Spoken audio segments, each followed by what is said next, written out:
아멘. 마가복음 13장 26절 함께 읽겠습니다. 시작. 그때 인자가 구름을 타고 큰 권능과 영광으로 오는 것을 사람들이 보리라. 요한계시록 22장 20절 말씀 읽겠습니다. 시작. 이것들을 증언하신 이가 이르시되 내가 진실로 속히 오리라 하시거늘 아멘. 주 예수여 오시옵소서. 아멘. 우리는 모두 태어남과 동시에 죽음으로 가는 인생이에요. 즉, 이 인생을 세 글자로 무슨 인생이라고 하냐면 나그네 인생이라고 합니다. 나그네의 특징이 뭐예요? 자신의 물질, 자신의 인생이라고 할 게 없고 다 땅에 두고 가는 인생인 거잖아요. 즉, 우리는 모두가 나그네 인생을 살아가는 사람들이에요. 하지만 우리 믿는 사람들에게는 죽음이 끝이 아니죠. 죽음 이후에 들어가는 천국과 지옥의 길이 있다라는 것을 믿는 사람들이 그리스도인이라고 하는 거예요. 즉, 예수 그리스도를 믿고 죽은 사람은 천국으로 가고 예수 그리스도를 믿지 않고 죽은 사람은 지옥으로 간다라는 이 진리를 믿는 사람이에요. 근데 여러분, 이게 포스트 모더니즘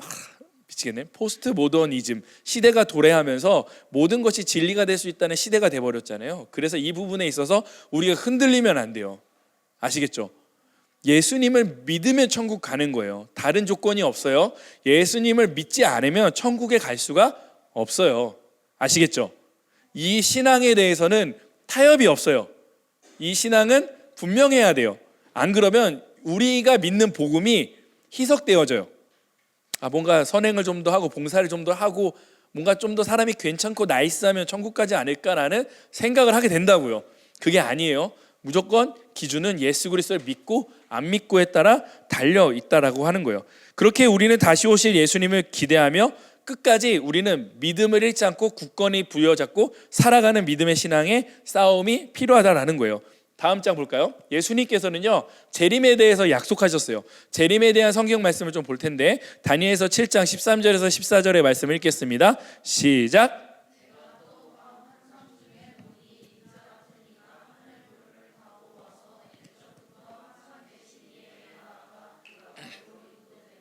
그에게 권세와 영광과 나라를 주고 모든 백성과 나라들과 다른 언어를 말하는 모든 자들이 그를 섬기게 하였으니 그의 권세는 소멸되지 아니하는 영원한 권세요 그의 나라는 멸망하지 아니할 것이니라. 아멘. 구약 성경에서는 예수님의 예수님의 초림과 재림에 대해 구별하지 않고 예언을 해가지고 사실 구약의 예언으로만은 예수님의 부활에 대해서 그리고 재림에 대해서는 확실하게 설명하기가 어려워요. 그럼에도 이 구절이 그나마 예수님의 재림에 대해서 분명하게 말씀하고 있는 부분이에요. 다니엘은 꿈과 환상을 통해서 종에 대한 계시를 받았습니다. 그는 환상 중에서 바다에서 나온 4마리 짐승이 열방을 다스리지만 얼마 지나지 않아 인자 같으니 예수 그리스도께서 옛적부터 항상 있었던 이 하나님에게로부터 영원한 권세를 받는 장면이 나오는 것을 다니엘이 환상 중에 보게 되어집니다. 다니엘의 환상으로 번민하자 천사가 그 환상의 의미를 해석해 주죠. 다니엘의 꿈과 환상은 악한 영의 세력들이 세상을 다스리는 시기가 오겠지만 인자이신 예수님이 재림할 때 그들은 모두 악한 세력들은 멸망하고 그리스도가 통치하는 영원한 나라가 세워질 것을 보여주고 있다고 하는 거예요. 마가복음 다음 장에 보면 안 나와있네. 제가 마가복음 말씀 읽어줄게요. 13장 26절에서 33절인데 26절과 33절만 읽어드릴게요.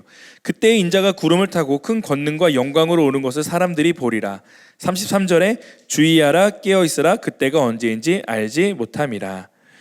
신약 성경은 구약 성경과 다르게 예수님의 다시 오심에 대해서는 명확하게 이야기하고 있습니다. 예수님의 다시 오심은 반드시 아무도 알지 못한다는 거예요. 이게 키포인트 중에 하나죠. 예수님께서는 제자들과 공생의 기간에 있는 동안에도 다시 오실 것을 말씀하셨고 예수님께서 승천하시기 바로 직전에도 바로 다시 오실 것을 얘기하셨어요. 사도행전 1장 11절에 이렇게 써있죠. 이르되 갈릴리 사람들아 어찌하여 서서 하늘을 쳐다보냐 너희 가운데 하늘로 올려주신 이 예수는 하늘로 가신 본 그대로 오리라 하였느니라. 그러니까 예수 그리스도는 지금 승천해 계시잖아요. 다시 오실 것임을 반드시 이야기했다라는 거예요. 성경에는 종종 그 다시 오심에 대한 기록들이 참 많이 나와 있는데 우리는 한 가지를 기억해야 돼요. 우리가 그동안 말씀을 통해 양육받으면서 한 가지를 기억해야 되는 건 무엇이냐면 하나님은 약속을 성취하시는 분, 하나님은 한번 약속하신 말씀을 절대로 바꾸지 않으시는 분, 그렇게 하나님이 한번 말씀하신 말씀은 반드시 이루어진다라는 사실을 기억하셨으면 좋겠다라는 거예요. 즉 예수님은 말씀하신 그대로 이 땅에 다시 오신다라는 거죠. 예수님이 다시 오신다라는 뜻의 헬라어가 파루시아예요. 파루시아. 이 파루시아라는 헬라어는 사실 로마 황제가 그 지역에 도달했을 때, 그 지역을 방문했을 때 쓰는 단어예요. 그러면 그 동네 사람들은 황제가 오기 때문에 길을 닦고 준비한다는 거죠. 즉 황제의 왕이 오는 행차에 대해서 파루시아라는 단어를 썼습니다. 그러면서 성경에 이 파루시아라는 단어를 예수께서 다시 오시는 재림에 대해서 설명하면서 마치 로마 황제가 도시에 방문하는 것과는 비교할 수 없는 아주 위대하신 왕이 이 땅에 오신다라는 표현을 다시 한번 우리에게 가르쳐주고 있다라는 거예요. 그렇다면 예수 그리스도께서 재림하신 목적이 무엇인가? 세 가지입니다. 첫 번째, 예수님은 언약의 말씀을 이루기 위해 오셨고, 두 번째, 사망 권세를 멸하시고 그리스도 안에서 죽은 자들을 부활하시기 위해 오셨고, 세 번째, 세상을 심판하기 위해 오셨다라는 사실이에요. 말씀을 하나씩 봅시다. 첫 번째, 요한복음 14장 2절에서 3절은 이렇게 기록합니다. 내 아버지 집에 거할 곳이 많도다. 그렇지 않으면 너희에게 일렀으리라. 내가 너희를 위해 거처를 예비하러 가노니 가서 너희를 위하여 거처를 예비하면 내가 다시 와서 너희를 내게 영접하여 나 있는 곳에 너희도 있게 하리라. 이 말씀 무슨 말씀인지 아세요? 보통 이 말씀은 그 장례식 때 많이 인용하는 구절의 말씀인데, 예수께서 먼저 하늘에 계신 하나님 앞에 간 이유는 나도 너희와 항상 함께 거하기 위해서 내가 그 자리에 너희의 거처를 준비하고 계신다는 거예요. 즉 예수님이 이 땅에 오시는 이유는 그분의 말씀이 온전히 성취되기 위함이다라는 사실을 기억하셨으면 좋겠어요. 두 번째, 사망 권세를 멸하시고 죽은 자들을 부활하시기 위해, 말씀을 보면 고린도전서 15장 25절에서 26절에 이렇게 써 있습니다. 그가 모든 원수를 그 발 아래에 둘 때까지 반드시 왕노릇 하시리니 맨 나중에 멸발받은 원수는 사망이니라. 고린도전서 15장 52절에 이렇게 써 있습니다. 나팔 소리가 나매 죽은 자들이 썩지 아니할 것으로 다시 살아나고 우리도 변화되리라. 여러분 궁금하죠? 부활의 때는 어떤 모습일지. 얼굴과 얼굴, 거울로 얼굴을 맞대볼 수 있을 만큼 육신의 모습 그대로 부활한다는 거예요. 어떻게 알아요? 예수 그리스도께서 십자가에서 달려주셨던 그 모습 그대로 부활하셨잖아요. 그 부활의 첫 열매로 예수님께서 부활은 이렇게 되는 거야 라고 가르쳐 주시는 거예요. 그래서 목사님, 제가 만약에 막 진짜 다 늙어서 죽었는데 그러면은 다 늙어서 부활하는 건가요? 그건 저도 몰라요. 그거는 좀 더 나중에 예수님 오셔서 우리가 그때 물어보도록 하겠습니다. 세 번째, 세상을 심판하기 위해서 오셨다라는 것입니다. 마태복음 16장 27절에 이렇게 써 있습니다. 인자가 아버지의 영광으로 그 천사들과 함께 오리니 그때 각 사람들이 행한 대로 갚으리라. 반드시 이 땅에서 사는 동안의 삶에 대한 하나님의 심판은 반드시 존재합니다. 그래서 주님을 진짜 믿는 대로 살지 않으면 그 삶에 정말 그 슬피 이를 갈며 우는 날이 오게 된다는 것이죠. 세 번째, 재림의 시기. 다음 장 볼까요? 마태복음 24장 36절 한번 읽겠습니다. 시작. 그러나 그날과 그때는 아무도 모르나니 하늘의 천사들도 아들도 모르고 오직 아버지만 아시느니라. 말씀드렸죠. 세상의 종말 예수 그리스도께서 다시 이 땅에 오는 날은 정확한 시와 때는 아무도 모릅니다. 하지만 이단들이 얘기하는 게 뭐예요? 언제 몇 월 며칠에 온다라고 해서 92년도에 한번 큰 일이 있었죠. 그래서 사람들이 그 주님 오신다 그래가지고 봉고차에서 다 숨죽여서 기다렸다가 주님 오신다고 해서 자기 승천하시겠다 해서 봉고차에서 다 죽었잖아요. 모르시는구나. 옛날 일이에요. 근데 지금 그때 이후로 그런 일은 별로 없죠. 근데 중요한 건 우리가 예상하지 못할 때 무엇같이 온다 그러죠? 도둑과 같이 온다는 거예요. 여러분 집에 도둑 들어봤어요? 저희 집은 도둑 3번 당해봤거든요. 근데 진짜 도둑은요, 진짜 도둑같이 와요. 정말 신기해요. 어떻게 우리 집이 시골 간 걸 어떻게 알고 그날 정확히 와서 우리 집에 있는 TV와 비디오와 폐물들 다 가지고 갔었어. 그러니까 진짜 도둑은 정말 도둑처럼 와요. 도둑이 나 여기 있다 하고 오지 않는다고. 마찬가지로 예수님이 오신다는 거는 내가 올 거야 라고 정확하게 시와 때를 알려주고 우리에게 대비하도록 하지 않으세요. 그래서 우리가 준비해야 되는 거예요. 우리가 언제 오실지는 전혀 알 수 없지만 예수님은 공생의 기간 동안 우리에게 그분이 언제쯤 올 것이라고 감을 잡고 살아갈 수 있도록 시대의 징조를 알려주셨어요. 다음 장이요. 이렇게 재림의 시기 때 요쯤 되면 온다라고 생각하시면 돼요. 다 예수님이 하신 말씀이에요. 제가 한 거 아니에요. 자, 정확히 읽어봅시다. 말세의 징조, 첫 번째 적그리스도의 출현, 두 번째 난리와 난리 소문, 세 번째 민족 간 나라 간의 대적, 네 번 지진과 기근, 다섯 번째 크리스천의 환란, 여섯 번째 미움이 가득하고 사랑이 식은 세상, 일곱 번째 복음이 땅끝까지 전파됨. 그래서 지금이 많은 목사님들이 지금이라고들 많이 이야기하는 거예요. 그러니까 지금 보면 굉장히 많잖아요. 근데 적그리스도는 누군지는 몰라요. 제가 10년 전만 해도 미국에서는 그 오바마가 재임을 하면 그 사람이 뭐 적그리스도가 될 거라는 식의 얘기도 있었어요. 옛날에. 그러니까 몰라. 적그리스도가 누군지는 몰라. 하지만 지금 우리가 처한 상황 속에서 2번, 3번, 4번, 5번, 6번 많이 왔죠. 그리고 7번, 지금 성경이 그 나라 말로 제작되지 않은 나라 말이 몇 권이 되지 않습니다. 이제 복음이 전해지기까지 얼마 남지 않았다고. 그러니까 진짜 우리가 생판 듣지도 못한 민족 있죠. 그런 민족의 언어로도 성경이 번역돼서 들어가 있다고요. 지금 성경 번역이요. 왜냐면 왜 성경이 번역돼야 돼요? 말씀이신 하나님이 들어가야 되잖아. 여러분, 우리나라가 특별한 게 뭔지 아십니까? 선교사님이 와가지고 우리나라를 복음화시킨 게 아니에요. 무슨 말인지 아세요? 우리나라는요, 선교사님이 오기 전에 번역된 성경이 들어와 있었다고요. 신기하죠? 우리나라는 먼저 성경이 제작되어 있는 상태에서 선교사님이 들어온 유일한 나라예요. 참 복받은 거죠. 이 성경이 굉장히 귀한 책인데 말이죠. 그래서 주님이 오실 때를 미리 너희가 감을 잡고 기도하고 깨어있으라고 우리에게 알려주시는 거예요. 그래서 지금 우리가 기도하고 깨어있어야 될 이유는 예수님께서 말세의 징조에 이야기하시 주신 것만으로도 충분히 우리는 경각심을 갖고 깨어서 살아있어야 될 의무와 목적이 분명하다라는 사실을 알았으면 좋겠어요. 그래서 마태복음 25장 13절은 이렇게 기록합니다. 그런즉 깨어있으라, 너희는 그날과 그때를 알지 못하느니라. 이해되시죠?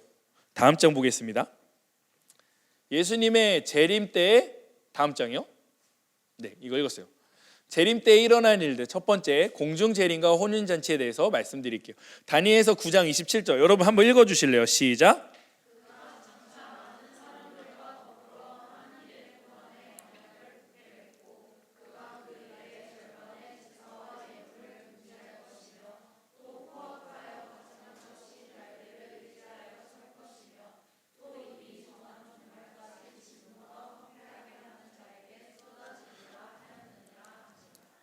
네.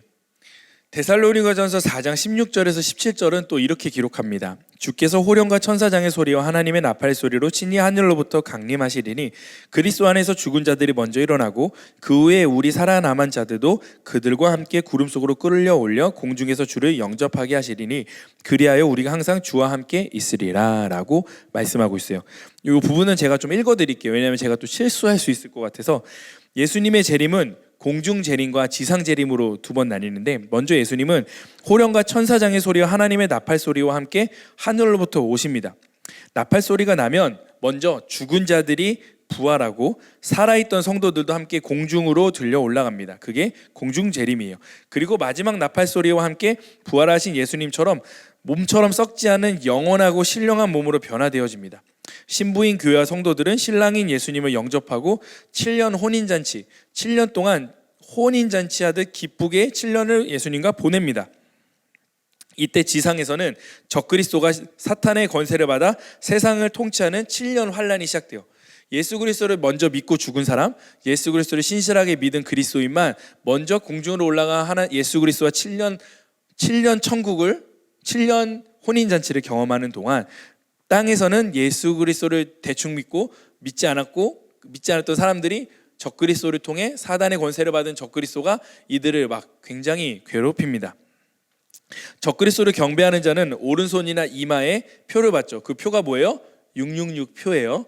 그게 짐승의 표를 받아 생활을 영위합니다. 이를 거부하는 자들은 급심한 핍박을 받게 될 것이에요. 666 표가 단순한 거예요. 이게 어렵게 생각하면 안 되는 게, 제가 이 요한계시록을 참 좋아하는데 그 666 표를 받으면 사람 간의 물건의 상거래가 가능한 거야. 하지만 666 표를 받지 않으면 먹고 살 수 있는 상거래를 할 수가 없어. 거래한다고. 내가 돈을 갖고 음식을 사는 게 거래잖아요. 그러니까 내가 한번 묵상을 해봤어. 만약에 그럴 일은 없어야겠지만, 내가 만약에 7년 환난 가운데 내가 있어서 그때 정신 차리고 예수님을 제대로 믿고 하려고 보니까 적그리스도가 나타나가지고 666표 짐승의 표 받지 않으면 거래를 못하게 하는 거야. 그러니까 내 자식들은 굶어 죽겠는데 거래를 해야만 먹고 살 수 있는 거야. 그러면 거룩하게 굶어 죽을 수 있는 믿음이 있냐 이거야. 그렇죠? 그러니까 이 부분에 있어서는 우리가 제일 좋은 베스트는 지금부터 잘 믿고 주님 오실 때 같이 공중에서 같이 7년 천국을 경험하는 것, 그게 가장 베스트다.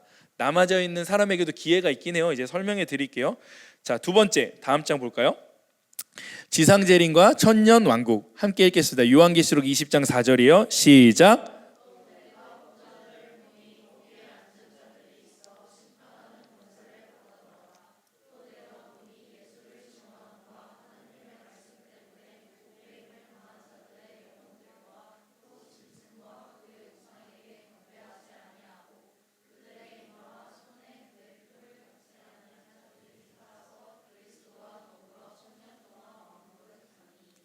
칠 7년의 환란을 잘 버틴 사람들 있잖아요. 7년의 천국을 보내고 있는 사람들 말고 환란 받고 있는 그 사람들이 정말 짐승의 표를 받지 않고 끝까지 거룩하게 버틴 사람들을 위해서 이제 위에 있던 성도들과 함께 예수 그리스도가 같이 땅으로 오십니다. 지상 재림을 하죠. 그리고서 다시 인류 최후의 전쟁인 아마겟돈이 일어나서 짐승의 표를 받은 자들이 모두 심판을 받게 됩니다. 또한 적그리스도와 거짓 선지자들은 붙잡혀서 산채로 불못에 던져지고 사단이 그때 진짜 지옥으로 빠져요. 그러니까 그때 무적행이라고 하는 진짜 지옥이 열려서 사단이 그쪽으로 다 빠져 죽어요. 그게 진짜 지옥이야. 아시겠죠? 이후 예수님이 다스리는 천년 왕국의 시대가 열립니다. 예수님을 증거하며 믿음을 지키기 위해 순교한 사람들과 적그리스도에게 표를 받지 않는 사람들은 예수님과 함께 1000년 동안 왕노릇을 하게 될 거예요. 1000년 이후 하나님은 진실로 하나님을 사랑하는 자들을 가려내기 위해 사단을 그 무적행에 잠시 가둬놓습니다. 이때 바다의 모래 같은 많은 사람들이 미혹에 빠지게 될 거라고 써 있어요. 바로 이 말씀처럼요. 세 번째, 최후의 심판이죠. 요한계시록 20장 11절 읽겠습니다. 시작.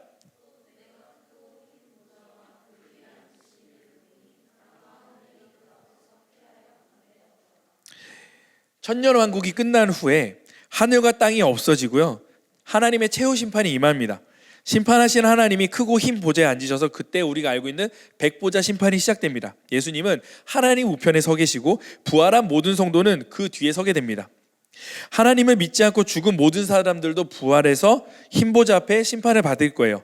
이때 그들은 모든 행실이 낱낱하게 드러나게 될 것이고, 또한 예수님을 믿고 구원받은 성도들은 생명책의 이름이 기록되어 적혀져 있을 거예요. 생명책에 이름이 없는 사람들은 불과 유황으로 타는 못에 던져지게 되며 마귀와 그를 따르는 거짓 선지자들과 함께 지옥에서 영원히 고통당하게 될 거예요. 이것이 성경이 말하는 둘째 사망이에요. 두 번째 진짜 사망. 그러니까 우리가 목숨이 끊어지는 사망이 첫째 사망, 그리고 심판을 통해서 생명책에 기록되지 않아서 진짜 죽는 거, 이게 두 번째 사망. 이거는 영원한 사망, 이건 가망이 없는 사망. 그게 요한계시록 20장 14절에 나와 있어요.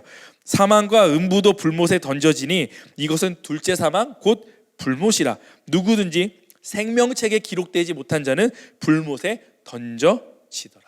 이렇게 된다는 거예요. 마가복음 9장 48절에서 49절 이렇게 기록합니다. 거기에서는 구더기도 죽지 않고 불도 꺼지지 아니하느니라. 사람마다 불로서 소금치듯 함을 받으리라. 그럼 여기서 끝이냐? 끝이 아니죠. 마지막 단계. 네 번째, 다음 장 볼까요? 새하늘과 새 땅이 진짜로 열리는 거죠. 요한복음 21장 1절에서 2절 함께 읽겠습니다. 시작. 또 내가 새하늘과 새 땅을 보니 처음 하늘과 처음 땅이 없어졌고 바다도 다시 있지 않더라. 또 내가 보매 거룩한 성 예루살렘이 하나님께로부터 하늘에서 내려오니 그 준비한 것이 신부가 남편을 위하여 단장한 것 같더라. 아멘. 즉 이때가 진짜 하나님의 나라 천국이 확실히 임하는 거예요. 그러니까 새하늘과 새 땅, 이걸 한자어로 뭐라 그러죠? 신천지. 이렇게 좋은 단어를 신천지라는 이단이 만들어서 쓰는 바람에 이 좋은 단어를 설교 시간에 쓸 수가 없어. 새하늘과 새 땅이라는 이 좋은 단어를 쓸 수가 없어. 진짜 새하늘 새 땅이 임했을 때가 진짜 천국인 거예요. 그러니까 우리가 지금 죽어서 만약에 천국에 가잖아요. 그거는 임시 천국인 거야. 쉽게 설명을 하면 진짜 천국은 이때인 거야. 바다와 하늘이 다 없어지고 하나님이 열어주시고 만들어지는 새하늘과 새 땅이 만들어지게 된다라는 거죠. 새 예루살렘은 온갖 보석으로 장식되어져 있고 수정같이 맑은 강이 하나님의 어린 양의 보좌로부터 나와 굽이쳐 흐릅니다. 강가에는 생명나무가 있어 온 주변이 생명으로 충만하고 이와 같은 새 예루살렘의 모습을 요한계시록의 21장에 이렇게 기록되어져 있습니다. 새 예루살렘에서 그리스도와 구원받은 성도들은 영원토록 함께 거하며 왕노릇하게 될 것이고 그곳에서 하나님이 모든 사람의 눈에서 눈물을 닦아주셨기에 죽음도 슬픔도 고통도 눈물도 없는 곳이 되어진다는 거예요. 이해되셨어요? 되게 이거 우리 교단은 이렇게 따라요. 우리 교단은 전천년설 후천년설이 있는데 우리는 후천년설인 거예요. 요 기준을 따라서 이제 우리는 믿고 신앙생활을 하는 거예요. 그렇다면 우리에게 마지막 질문이 생기는 거예요. 뭐예요? 재림을 기다리는 성도는 어떻게 준비하면서 살아가야 하는가? 이게 우리에게는 진짜 필수적인 조건 아니겠습니까? 다음 장 넘어가 볼까요? 세 가지. 첫 번째, 성령의 기름 부으심을 받고 살아가고 열정적인 복음 전파를 붙들고 세 번째, 천국 소망을 붙들고 살아가는 거예요. 되게 쉽죠? 이 세 가지를 잘 붙들고 살아가는 것. 첫 번째, 성령의 기름 부으심. 에베소서 6장 13절에 이렇게 기록합니다. 그러므로 하나님의 전신갑주를 취하라. 이는 악한 날에 너희가 능히 대적하고 모든 일을 행한 후에 서기 위함이라. 예수님께서 언제 재림하실지는 때와 시는 우리가 모르기 때문에 성령의 충만함으로 늘 깨어서 준비해야 되는 거예요. 예수님의 언제 오실지 모르는 그 상황을 예수께서 비유로 설명했던 장이 마태복음 25장 1절에서 3절에서 나와 있는 열처녀의 비유. 신랑이 언제 올지 모르는 5처녀만 기름을 준비했고 5처녀는 기름을 준비하지 못해서 문 앞에서 슬피 이를 가며 문을 두들겼던 그 처녀들. 그러므로 우리는 슬기로운 5처녀처럼 늘 근신하며 깨어서 기도해야 되는데 그 기름을 준비하는 게 성령의 기름을 준비하는 거예요. 그게 바로 성령 충만인 거죠. 예수님의 재림을 준비한 자는 늘 말씀과 기도를 통해 성령으로 충만함을 받아야 됩니다. 왜냐하면 말세가 될수록 성령 충만이 흘려지기 때문입니다. 왜냐하면 계속 우리의 삶을 성령 충만에서 멀어지도록 말씀과 멀어지게 하고 예수님과 멀어지게 하고 그리고 교제하는 것에 멀어지게 하고 모이지 못하게 하고 계속 흩어지게 하고 온라인 예배 드리게 할 거예요. 이에 우리는 믿음 위에 굳건히 서야 하고 하나님의 전신갑주로 무장하며 악한 마귀와 영적 전투에서 승리하는 삶을 살아야 하는 거죠. 이 단계가 되었다면 두 번째로 열정적인 복음 전파예요. 그냥 복음 전파가 아니라 열정적인 복음 전파라고 이름을 넣은 거는 우리가 복음 전파를 거의 안 하기 때문이죠. 솔직히. 왜냐하면 우리가 복음 전파를 할 수 있는 이 나라 상황도 그렇고 우리의 그 회사와 가정생활이 쉽지가 않은 거야. 그래서 앞에 열정적이라는 단어를 좀 넣어봤어요. 자, 마태복음 24장 14절에 이렇게 써있죠. 이 천국 복음이 모든 민족에게 증언되기 위하여 온 세상에 전파되리니 그제야 끝이 오리라. 예수께서 다시 오겠다고 말씀하셨던 부분 중에 제일 마지막 땅끝까지 복음이 전파되면 예수께서 오신다고 하셨잖아요. 그 사역을 위해 우리가 삶을 살아내야 되는 거죠. 디모데후서 4장 2절에는 이렇게 써 있습니다. 너는 말씀을 전파하라. 때를 얻든지 못 얻든지 항상 힘쓰라. 범사의 오래 참음과 가르침으로 경책하며 경계하며 권하라 라고 이렇게 말씀합니다. 성경은 종말의 징조 가운데 하나가 모든 민족이 복음을 받아들이는 때라고 말씀합니다. 주님이 다시 오는 그날까지는 우리는 최선을 다해 복음을 전해야 하는 거죠. 주님이 다시 오실 때 많은 영혼을 구원의 길로 인도하는 자들을 위해 영원한 상급을 예비하셨어요. 그러므로 우리는 때를 얻든지 못 얻든지 항상 전도를 해야 되는 거예요. 이거는 그냥 하는 거예요. 그냥 전도는 그냥 삶 가운데 그냥 부담이 있으면 그냥 전하세요. 네. 세 번째, 천국의 소망을 가지며 사는 겁니다. 예수님은 다시 오실 때 우리가 행한 대로 갚아주신다고 하셨어요. 예수님의 재림은 불신자들에게는 심판이죠. 그렇죠? 그지만 예수님을 믿는 신자들에게는 뭐죠? 소망이에요. 그렇죠? 예수님이 재림하실 때 우리는 영광스러운 모습으로 부활해서 천국에서 예수님과 함께하는 영원한 기쁨을 누리게 될 것이죠. 장차 나타난 하나님의 영광은 현재 우리가 받을 고난에는 아무것도 비교할 수 없다라는 거예요. 그것을 보았던 바울이 로마서에 이렇게 설명합니다. 로마서 8장 18절에 생각하건대 현재의 고난은 장차 우리에게 나타날 영광과 비교할 수 없도다. 바울은 그것을 본 것이에요. 초대교회 성도들은 이러한 천국에 대한 소망이 확실히 있었기에 극심한 박해 속에서도 믿음을 지키고 그리스도를 증거하는 소리를 내며 삶을 살아낼 수 있었던 거예요. 오늘 믿었던 공동체 안에서 오늘 어떤 사람이 배교를 해서 나를 신고하면 그 다음날 나는 불에 타는 십자가에 매달려서 죽음이 당했어요. 오늘 믿었던 믿음의 사람이 나를 배신했던 그런 상황들 속에서 믿음을 지켜왔었다고. 다시 오실 예수님의 신앙을 가진 순복음의 성도들은 이러한 초대교회의 재림의 신앙을 계승해야 된다고 하는 거예요. 우리의 소망을 이 땅에 두지 말고 천국에 둠으로써 현재 어떤 환경 가운데 있더라도 영원한 천국을 바라보는 것이죠. 예수님의 천국과 재림과 천국에 대한 소망이 현재의 고난을 이겨낼 힘과 끝까지 믿음의 경주를 할 수 있는 인내를 준다는 것이죠. 그래서 요한계시록 22장 20절의 마지막 절이 이렇게 써 있죠.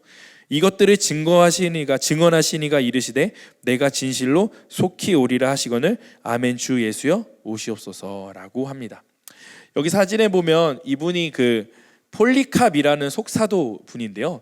사도 말고 속사도라고 해서 그 1세기 그 속사도가 뭐냐면 사도 다음에 사도직을 이어받은 사람들을 속사도라고 하거든요. 그래서 1세기 첫 번째 속사도 폴리캅이라는 분이었는데 이분은 사도 요한의 제자였어요. 그러니까 어마어마한 거죠. 사도 요한의 제자였어요. 7교회 중에 하나인 서머나 교회의 감독이었어요. 156년경에 로마 제국의 대대적인 기독교 박해가 임했을 때 폴리캅도 체포되었어요. 서머나 지역을 다스렸던 총독은 폴리캅의 명성과 그리고 고령의 나이를 생각해서 그가 신앙을 버리면 살려주겠다고 회유했습니다. 그러자 폴리캅은 이렇게 대답했습니다. 86년 동안 나는 그분의 종이었습니다. 그동안 그분은 내가 아무 잘못도 하지 않으셨습니다. 내게 아무 잘못도 하지 않으셨습니다. 그런데 어떻게 나를 구원하신 그분을 왕을 모독할 수 있겠습니까? 이 대답에 분노한 총독은 폴리캅에게 화형을 처형합니다. 폴리캅은 뜨겁게 타오르는 불길 속에서 마지막으로 이렇게 기도했다고 합니다. 하나님 아버지, 당신께서 오늘 이 시간 저를 순교자의 반열에 서게 해주시니 감사합니다. 그리고 그리스도의 잔치에 참여하게 하시어 내 몸과 영혼이 성령에 썩지 않는 축복 속에서 영생의 부활을 얻기에 합당하다고 여겨주시니 감사합니다. 이렇게 불에 타면서 죽음을 맞이했다고 합니다. 여러분, 저와 아내가 아이들을 키우는 1번의 목적이 뭔지 아십니까? 내가 한번 얘기했었나? 아닌데. 저와 아내는 저희 아이들을 주님 계신 천국으로 보내는 게 1번 목표예요. 예수님 믿으면 천국 가는 거 당연한 건데 뭐 그게 문제요? 아니요. 세상에서 이 아이들이 자기들이 결혼해서 가정을 살아갈 때 그 모든 유혹을 이기고 진리의 복음을 살아가게 하는 거 그거 쉽지 않습니다. 그러기 위해서는 부모인 저와 아내가 깨어서 그 아이들을 양육하지 않으면 어느 순간 아이들은 뒤돌아갈지 몰라요. 그래서 저와 아내의 궁극적인 양육의 1차 목표는요, 똑같아요. 우리 둘 다. 우리가 죽어서 천국에서 만나는 거. 아내와 아내, 저희 아이 셋, 그리고 그 아이들과 함께 천국의 잔치에 참여하는 거. 그러면 여러분, 저는 목사잖아요. 그럼 저의 목회 1번의 목적이 무엇인지 아십니까? 맞아요. 제가 관계 맺고 아는 모든 지체들이 나중에 천국에서 다 같이 만나는 거. 그래서 왔어? 이렇게 해주는 거. 왔어? 반가워? 이렇게 하는 거. 그거 하나만 하면 되는 거예요. 그렇기 때문에 저와 여러분, 저가 만나는 모든 청년들과 성도들은 반드시 천국에서 만났으면 하는 소망을 가지고 저는 사역을 한다고요. 여러분들 안에도 이 소망이 있다면 여러분들과 함께 관계 맺고 그리고 함께 믿음으로 쌓아가는 친구들 있잖아요. 그 친구들이 함께 천국에서 다시 보기를 기도하며 믿음의 신앙생활들을 하셨으면 좋겠습니다. 그렇게 해주실 거죠? 오늘은 나눔을 하지 않고 이렇게 마무리하도록 하겠습니다. 기도하고 마무리하겠습니다. 하나님 감사합니다. 우리 안에 천국의 소망을 품고 하나님의 나라를 꿈꾸게 하시니 감사합니다. 주님 오시는 그날까지 우리가 성령의 충만함을 받아 살아가게 하시고 열정적인 복음의 전파를 하며 살아가게 하시사 천국의 소망 끝까지 포기하지 않고 살아가는 저와 우리 클레마의 모든 지체들 되어지게 하여 주시옵소서. 하나님, 저는 바라봅니다. 이곳에 있는 모든 지체들이 훗날 주님 오시는 그날 함께 천국잔치에 참여하여 영원한 새하늘과 새 땅에서 함께 교제하는 그날을 꿈꾸며 바라보며 사역하며 나아가오니 우리가 그 천국의 소망을 가지고 서로 사랑하고 이해하고 복음을 전하며 살아갈 수 있도록 인도하여 주시옵소서. 이 모든 말씀 살아계신 우리 주 예수 그리스도의 이름으로 축복하며 기도합니다. 아멘. 할렐루야. 하나님께 영광의 박수 올려드립니다.